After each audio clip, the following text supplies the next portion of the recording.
jërëjëf mbokk yi ci ni ngeen ànd ak ñun seen télévision Futurs Médias seen émission Sama Kër saison bu bees di am yaakaar ne ni danañ ko tàmbalee bisimilah jeexale ko ci alhamdulilah rabbil alamin alors saison bi nag dafa am ay coppite dañ leen indil ay rubrique yu am solo ci biir émission bi ay rubrique nag yu ci mel ni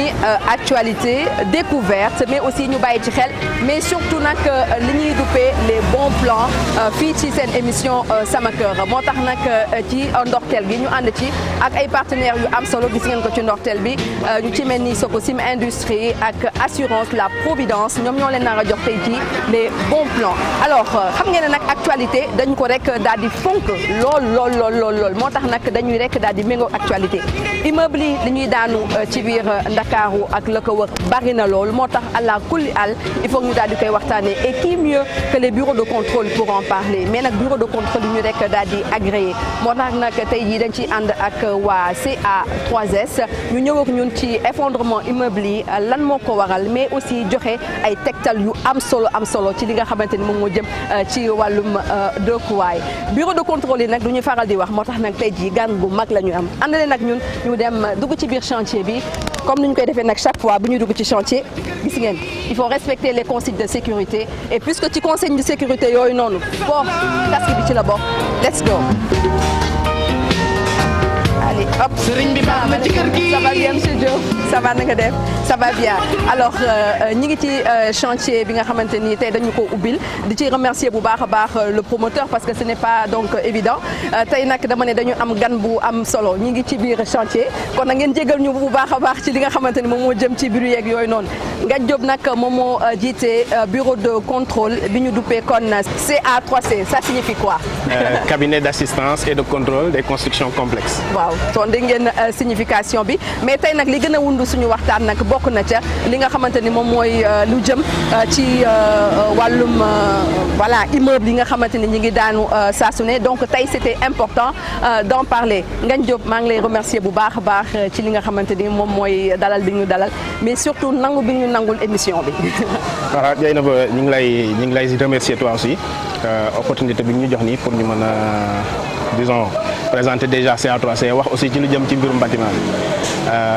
voilà donc vraiment soyez les bienvenus. Merci. Dans ce chantier là. Généralement duñu ubbil chantier yi donc merci aussi au promoteur qui a bien voulu aussi ubbil ñu chantier pour ñu mën fi def émission parce que émission Sama Kër aussi bu ñu koy def te duñu am chantier yu ñu dem seeti pour xool un peu li nga xamante ni moom mooy xew si biir loolu aussi c'est pas intéressant donc merci aussi au promoteur hein donc merci à eux alors monsieur Diop nag boo leen koy gisee bëriwul wax torop donc tey dañoo am lu rëy mais donc Ngagne Diop lan moo tax tey jii nii bureau de contrôle yi ak ñi nekk ci bureau de contrôle yi dañu faral di wax. ah bon c'est yaakaar naa ci formation bi la. parce que ñu ci gën a bëri ay polytechniciens lañ te nit ñu formé pourtant formé nañ ñu de telle sorte que waruñu am problème pour communiquer mais généralement on est au recul on est parfois trop pris par la technique par l'administration ce qui fait que très souvent duñu am jot pour vraiment communiquer sauf pour certains yoo xam ne ñoom peut-être atteindre nañ benn niveau bi ils sont plus techniques. Maintenant ñooñu dinañ am peut-être disponibilité pour communiquer mais bon. mais loolu day jeex léegi de. ak émission Sama Kër moom léegi day jeex parce que léegi dañ leen fas yéene kon daal di dugal bu baax a baax ci suñu système.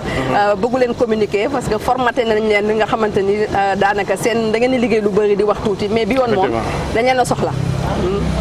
On est là pour vous. Merci beaucoup. Inch'Allah. Alors sujet bi campé nañ ko depuis 5 wax ci lu jëm ci effondrement yi est-ce que suivre nga actualité yi fan yi ak li xew.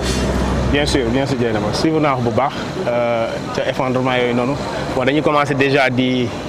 jaale famille ñi nga xamante ni ñoom ñoo am ci génn àdduna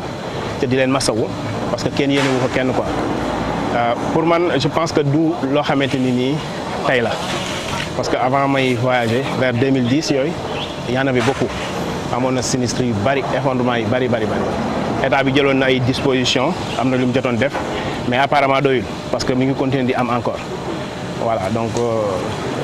sujet la boo xamante ni dafa vraiment dafa vaste li ko waral lan lañ mën a def ba empêcher ko en tout cas diminuer ko loolu yëpp c'est des choses yoo xamante ni techniciens yi ñoo ci war a discuter ak l'État ak les services de l'État voilà. maa ngi dégg ministre bi ñu dénk wàllum tabax bi ne les responsabilités donc seront prises ku ci nekk sa responsabilité kon ñu dégager ko ci ku ci nekk ñu xam ban responsabilité nga ci rek daal di am daanaka loolu baax na mais aussi il faut ñu rek daal di jëf mais tey pour mën a peut-être comprendre li nga xamante ne moom mooy indi effondrement immeuble yooyu parce que chaque fois ñu waxtaan ci mais chaque fois phénomène bi day gën a am yow en tant que technicien et en tant que ingénieur ci wàll wi tey lan la ñu mën a expliquer li indi effondrement yu bari parce que chaque année le même phénomène day ñëw chaque année ñu waxtaan ci mais chaque année mbir mi daal du daanaka du arrêté lu ko waral. waaw comme ni ma la wax sànq sujet la boo xamante ni en fait sujet bu vaste la mais man ci sama xalaat mën nañ ko diviser peut-être en deux parties. Première partie bi mooy les immeubles les bâtiments existants les bâtiments qui existent déjà nga xam ni tabax nañ ko ba pare ñi ngi fi depuis des années ak bâtiments yi nga xamante ni comme bâtiment bi nga xam ni ñu ngi koy commencer tabax wala bi ñu leen tabaxee yàggul donc suñu jëlee première partie boobu noonu mooy les bâtiments existants ñooñu généralement moo xam defoon nañ ko dans les normes wala defuñu ko dans les normes bâtiment dafa war a am entretien. li gën a banal mooy ci gën a risqué mooy étanchéité des terrasses donc bâtiment yu bëri nga gis yi daanu fi ñu naan la dal bi daanu na soit amul woon étanchéité wala ñu ngi doon utiliser autant li ñu doon wax ourdi chapeau de gendarme wute na ak ourdi yi ñu utiliser ci chantier de manière conventionnelle donc yooyu su tooyee tuuti rek dafay wadd donc généralement dal yi daanu yu ci gën a bëri ñaar yooyu la léegi nag li nga xamante ni moom laa gis ci partie boobu noonu la première partie toujours maa ngi ci première partie boobu li ma gis li nga xamante ni mooy solution bu radical mooy li nga xamante ni les pays développés comme fi mu jógee woon muy Québec loolu la ñuy def chaque ville dafa am un service technique et je pense que c'est le cas ici au Sénégal aussi chaque ville am nga service technique yi dañuy am ay inspecteurs soxlawuñu ñu am xam-xam bu bari parce que ku génn xool bâtiment boo xamante ni dafa délabré dafa nekk présenter benn risque boo xamante ni suñu defulee dara dina daanu inspecteur bi su gisee lool mu def lettre aviser borom kër gi may ko quelques jours ni ko demal jëli bureau de contrôle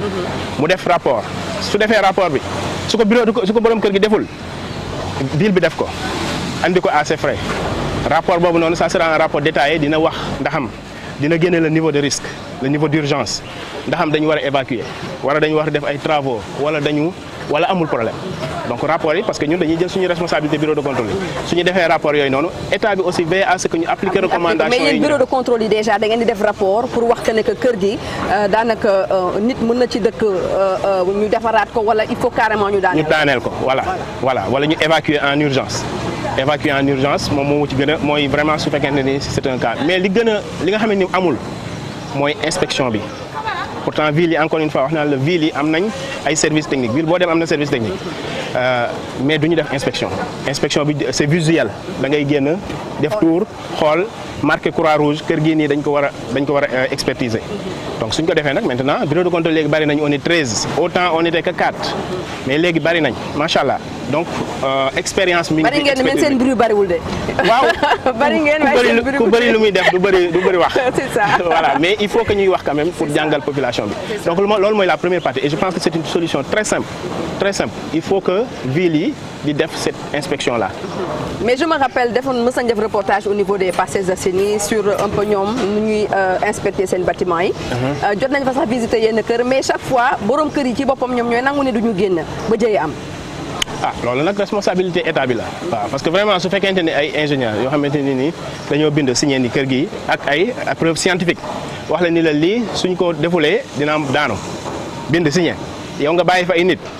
je pense que nag responsabilité bi yaa koy engagé woo mais loolu ça doit être immédiat il doit sortir état bi jël ay dispositions dugal leen feneen ñu xool li ñu war a def ndax dañuy daaneel wala dañuy defaraat wala lan la ñuy def waaw mais liggéeyu technicien bi moom foofu lay arrêté léegi nag il faut que mu am continuité parce que techniciens yi mën nañoo def liggéey yëpp inspecteurs yi inspecté experts yi expertiser et tout mais su état bi jëlul ay dispositions am jël vraiment li mu war a def du sotti donc foofu noonu yaakaar naa ne chaîne boobu noonu inspection expertise ak action loolu suñ ko defee ñett yooyu noonu bâtiment existant yi dina wàññeeku kii sinistre yi dina wàññeeku. mais maa ngi doon dégg ba jamono benn jëwriñ ne on ne peut pas mettre un inspecteur de contrôle derrière tous les bâtiments parce que daanaka corps bi constitué bi ñuy constitué daanaka bëriwul donc peut-être responsabilité état mi ngi si mais responsabilité individuelle yow mi nga xamante ni yow yaay tabax à un certain niveau nga mën a jël bureau de contrôle pour mën a ñëw contrôler aussi ce bâtiment parce que c'est important parce que léegi immeuble yi dafa bëri ñëpp léegi ay immeuble la ñuy tabax mais est-ce que ñi ngi respecter normes yi. merci loolu moo ma indi ci deuxième phase bi parce que xam nga loolu ma nekkoon première phase bi c'est les bâtiments existants yi ñu tabax nañu ko depuis longtemps donc man gisuma leneen lu ñetti étapes yooyu noonu pour vraiment éviter les sinistres maintenant sa question bi moo ñu indi ci deuxième phase bi mooy les bâtiments yi nga xamante ni c'est des nouveaux bâtiments des bâtiments en construction état bi depuis 2010 su ma juumul def na li mu waroon def ci vraiment une grande partie mooy changer le code de la construction def ni léegi su bâtiment yi defee 3 étages et plus su nekkente ni dafa nekk ERP établissement recevant du public su fekkente ni dafa nekk bâtiment industriel ou commercial wala tout simplement dafa am ay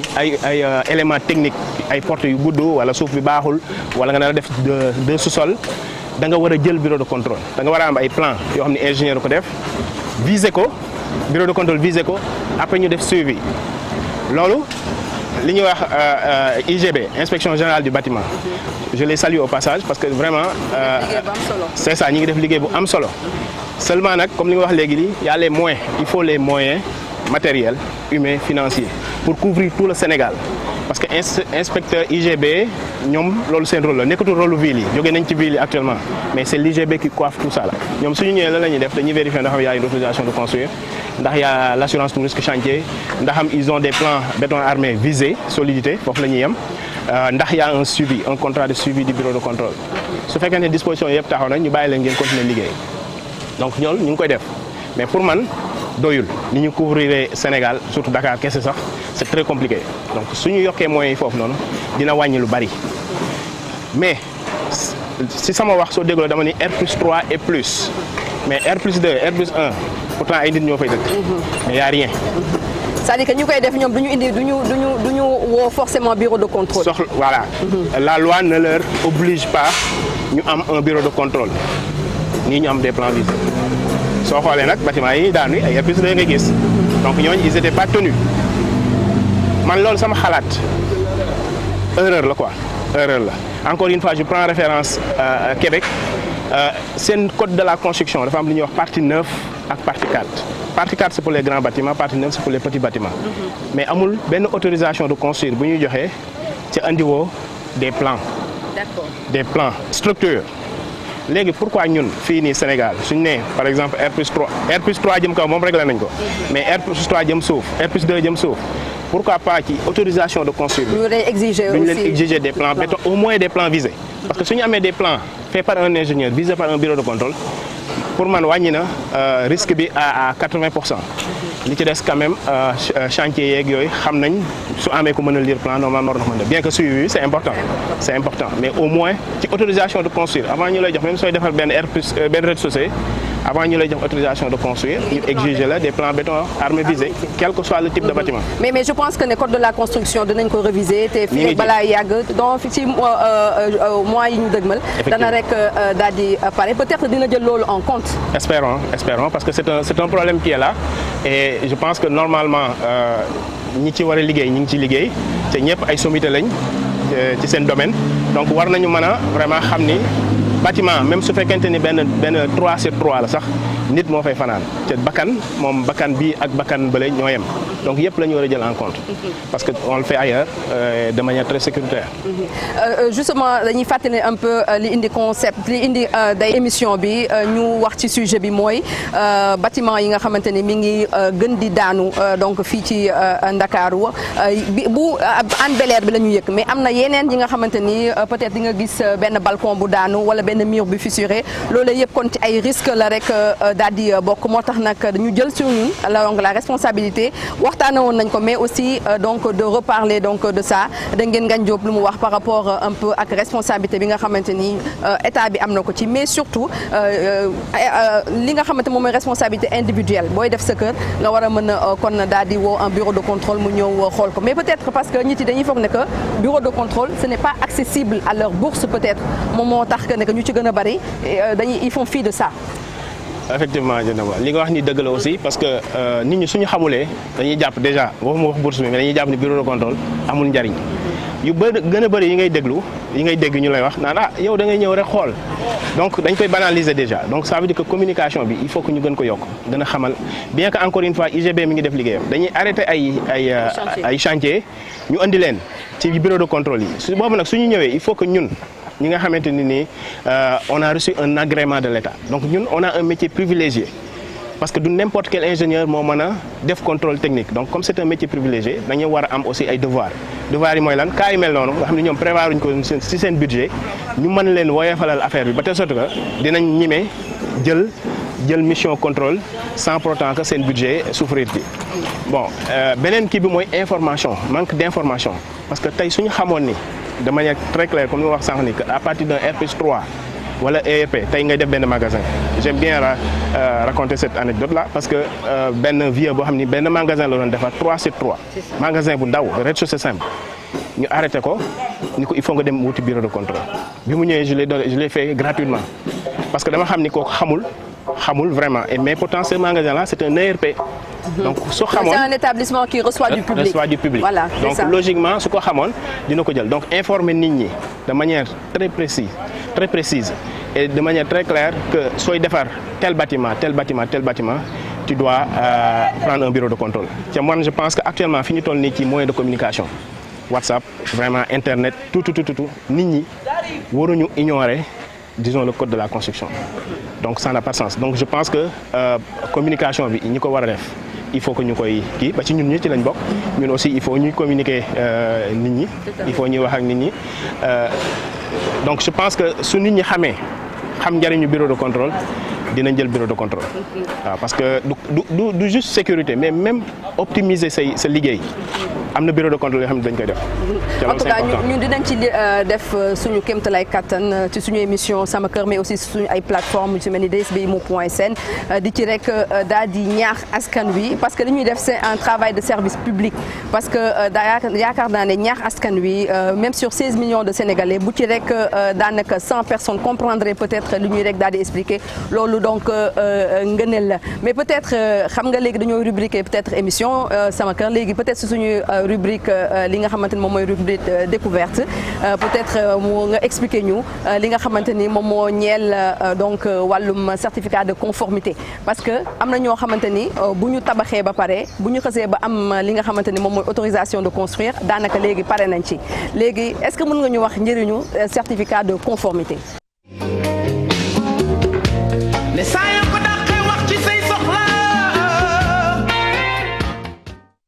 chantier boo xamante ni rek am na contrat de suivi mooy ñu commencé viser plan yi def suivi bi ba jusqu'à la fin am na rapport final bu ñu la jox donc ce rapport final là peut-être moom ngay woowee certificat de conformité mais c'est un rapport final qui dit que les travaux ont été exécutés dans les normes et nous émettons un avis favorable comme contrôleur loolu borom kër gi daf koy utiliser pour dem wuti la garantie décennale donc moo tax ñu koy exiger même ci code de la construction c'est pour la garantie décennale léegi nag am na beneen certificat de conformité boo xamante ni ça n'a rien à voir avec la solidité mais c'est pour la sécurité donc actuellement état bi mettre en place benn organisme bu tudd COSUEL boo xamante ni nii ñun suñu contrôler les lots techniques wala ñu bañ ko contrôler bala ngay am compteur dafay ñëw vérifier ko voilà partie électricité comme ni ma la wax sànq on doit faire exactement la même chose aussi pour tout type de bâtiment pour tout type de bâtiment am au moins un avis favorable d'un bureau de contrôle avant ñu koy occuper. C'est très très très important donc bu nekkoon donc la partie donc découverte donc de cette émission alors Ngagne Diop daanaka suñu première partie jeexal nañ ko lan mooy peut-être mot de la fin une petite sensibilisation ci population bi. Effectivement bon sensibilisation bi ci population je vais plus sensibiliser les ingénieurs que nous sommes. Parce que comme li ma wax sànq on est privilégié ñun les contrôleurs ingénieurs contrôleurs on est privilégié parce que beneen société mënul ñëw def contrôle sa amoo agrément bi léegi nag dañu war a ñun prouver aussi suñu compétence tey man su fekkente ni je suis pas à jour ñii defar seeni plan jox ma ko rien ne dit que ni dinaa ko vérifier correctement donc Sénégal amuñu loolu le président de la République avait émis le souhait d'avoir un ordre des ingénieurs du Sénégal donc je crois que 50 ans wu Polytechnique la woon boobu maa ngi woon Montréal mais ça se crée pas en une année donc man li may sensibiliser disons la direction de la construction nos amis contrôleurs c'est de former un ordre des ingénieurs contrôleurs étant donné que suñu agrément dañ koy renouveler tous les 3 ans état bi dinañu mën a disons encadrer di vérifier ndax on fait des formations continues ndax normes yi ñu utiliser c'est des normes à jour parce que il y a des cas vraiment où normes yi ñu utiliser c'est pas à jour et ça c'est très dangereux donc nit mën na jël contrôle bureau de contrôle et tout alors que normes yi muy utiliser c'est caduc. donc il faut ñu update seen liggéey daal. absolument. D'accord voilà. su ñu nee update mooy peut-être rafraîchir un peu ce qu'ils sont en train de faire en tout cas bureau de contrôle yi ñu ngi fi ils font un travail extraordinaire en tout cas merci monsieur Diop. Je vous en prie. Bonne continuation. Merci à vous. Et le partenariat est noué, hein? Absolument. on est là pour vous. Merci beaucoup. Merci donc pour la disponibilité. Alors, xam nga depuis sànq ñu ngi wax wàllum conformité, ñu ngi wax lu jëm ci wàllum tabax. C'est très très très important li Ngagne Diop doon wax moom mi nga xamante ni moom moo nekk CA 3C nekk bureau de contrôle mi nga xamante ni dañ ko rek daal di agréé mais bu ñu nee tabax il faut aussi nga tànn ciment bi nga xamante ni moom moo gën ci ciment yi donc muy ciment Sococim di ciment bi nga xamante ni moom moo tabax Sénégal laata indépendance ba léegi nii ñoom ñu nekk suñu ay partenaires privilégiés depuis donc émission Sama Kër depuis plus de 5 ans ils sont avec nous ñoom waa Sococim Industrie donc boo xoolee bu baax ci chantier bi il y a que des sacs de Sococim ce qui prouve que quand on veut faire une bonne construction durable da ngay utiliser kon ciment Sococim d'ailleurs on va avoir une petite page de publicité ak waa Sococim buñ ci paree nag ñu dem assurance la Providence pour vous donner donc les bons plans de seen dëkkuwaay ak cette assurance puis là.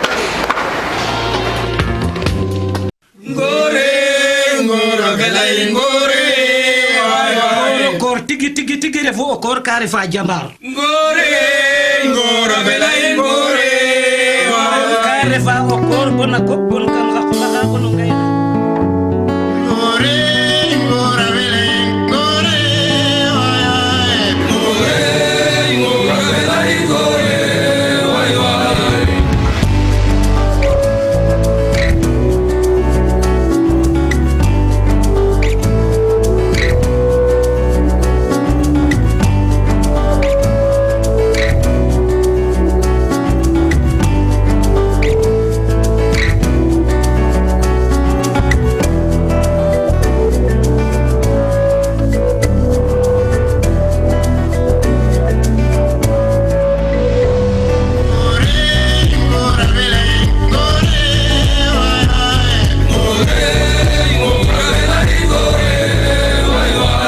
Depuis 1948, Sococim construit le Sénégal.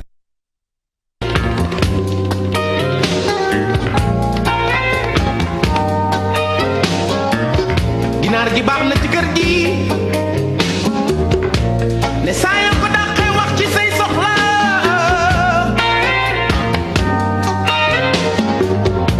muus mi baax na ci kër gi ne saa yoo ko tuddee waxaale ko say soxla gan gi baax na ci gune kër gi ginaar gi baax na ci kër gi ne saa yoo ko dàqee wax ci say soxla leen gërëm bu baax mbokk yi ci ni ngeen àndee ak ñun seen télévision Futurs Médias seen émission sama kër sànq maa ngi leen ko doon wax ba mu nekkee ci chantier bi ne nag dañoo am partenaire bu yees boo xamante ni dañuy ànd ak ñoom ci mois d'octobre bi di assurance donc la Providence Abdoul Aziz Fall directeur technique bu assurance bi moo ñu doon dalal vraiment ñu ngi lay gërëm bu baax a baax ci dalal bi ah. Abdoul Aziz Fall. merci Dieynaba. En tout cas bienvenue ñu leen dalal jàmm ci fii seen kër la. assurance la Providence l'assurance autrement. alors donc man maay directeur technique bi. Abdoul Aziz Fall. donc assurance la Providence c'est une société d'assurance boo xam ne ñu ngi am seen agrément en décembre 2016 donc daanaka 2017 lañ commencé activité yi assurance la boo xam ne bii nag ay dames ñu expérimenté ñoom ñoo créé société bi donc pour participer ci développement économique et social du pays ak promouvoir également l'emploi alors bi ñu créé compagnie bi depuis 2016 comme j'ai dit avec le capital social de 3 milliards de francs CFA. Avec des Sénégalais. Avec des Sénégalais que des Sénégalais donc des nationaux alors engagement bi mooy participer au développement du secteur des assurances au Sénégal. alors bi ñu ko créé nag boobu ba léegi ak cette expérience yi ñu am donc on a essayé de mettre en place des produits. pour des assurances yi ñu mettre en place mooy produit accident yi comme assurance automobile. assurance incendie. assurance transport maritime. assurance des chantiers en matière de construction. Oui. Chantier, assurance décennale. C'est ça. Et l'assurance maladie, accident et également l'assurance caution. Maanaam branche assurance yëpp yéen a ngi ci et vous êtes agréé donc par l'État du Sénégal. Oui. Alors seen présence ci seen émission sama kër ça s'explique ci ñaari mbir bu ñu ne sama kër mooy l'émission autrement bu ñu ne assurance Providence moom mooy l'assurance autrement. ngeen indi benn produit bi nga xamante ni produit révolutionnaire la pour ñi nga xamante ni ñoom ñoo am kër moom mooy jàmmi kër. bu ñu ne kër rek ne jàmm rek maanaam jonction boobu daanaka voilà nice na ba noppi. tout à fait Dieynaba wax nga dëgg. parce que dañu seetlu ne sénégalais yi ci bëri duñu xalaat assurer seen kër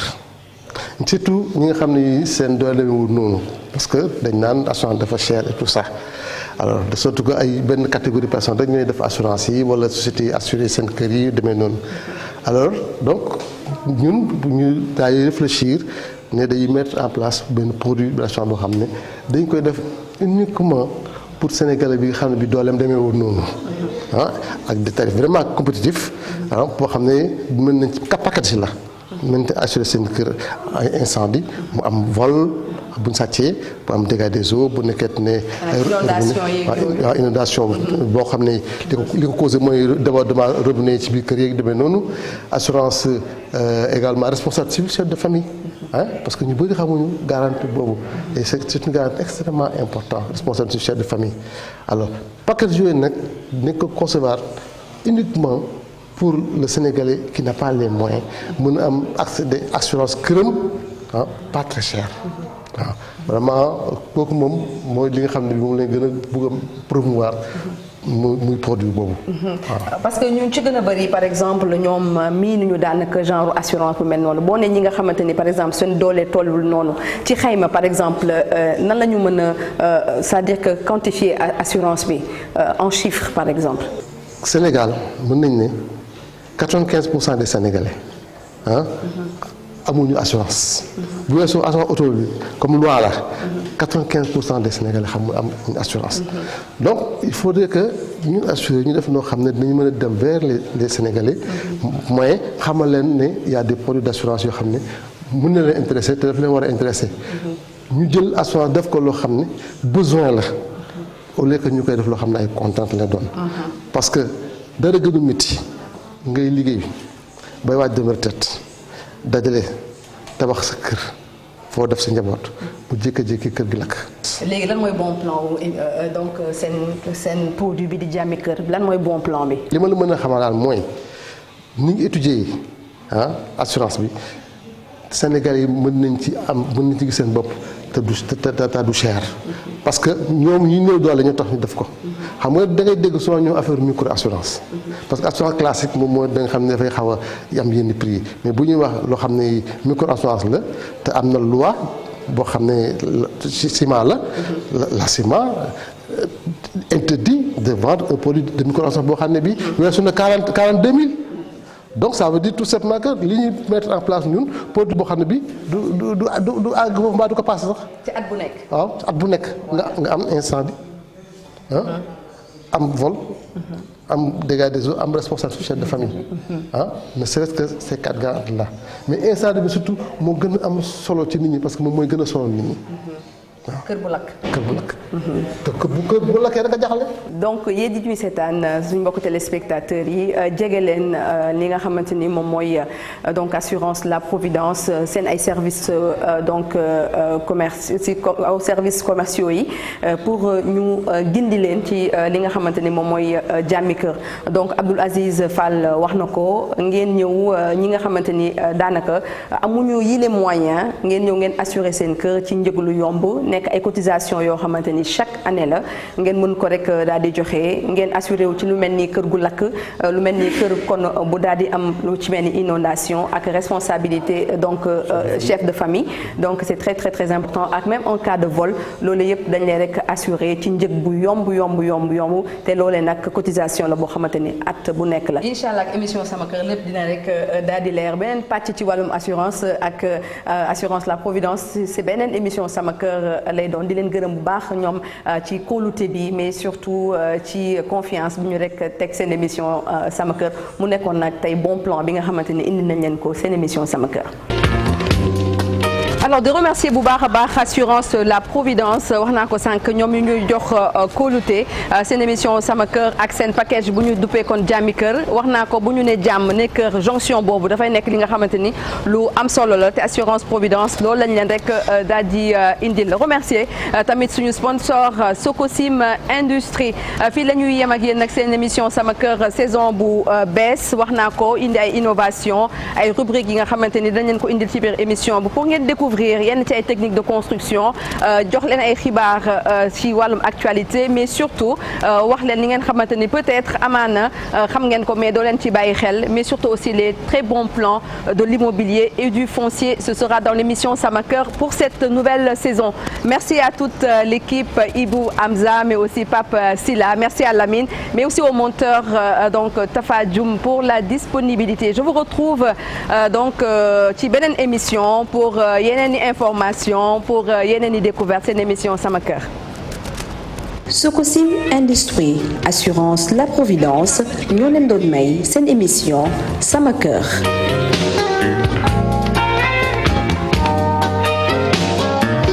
ginaar gi baax na ci kër gi ne saa